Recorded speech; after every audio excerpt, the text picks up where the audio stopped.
Hello guys, last day ng work ngayon. Yan, may dala naman ako sa malaking bag na mga damit, yung mga bigay ni madam. Ayun o, sa sobrang lamig, pag nagsasalita ako parang umuusok, para akong nagyoyosi. Yan, sobrang lamig dito. Yan, ang bigat ng dala ko. Last day ng work ngayon, pero hindi ako masaya kasi yung stick na ginagamit ko sa pagbibideo, ayan, nasira, nagkahiwa-hiwalay. Ayan.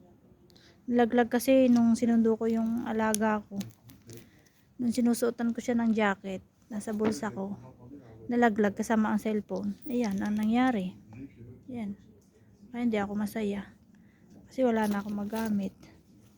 Hindi ko pa naman alam kung saan bilihan ng ganito, saan kaya pwedeng bumili. Sakit na ng kamay ko, bigat ng dala ko. Ayan o, nakikita niyo ba yung usok pag nagsasalita ako? Ayan, para akong nagyoyosi sa sobrang lamig. Ayan, sobrang lamig. Ayan, 5 minutes pa yung train, maghintay muna tayo. Ayan, gabi na. Paalam muna, entrance station. Paalam.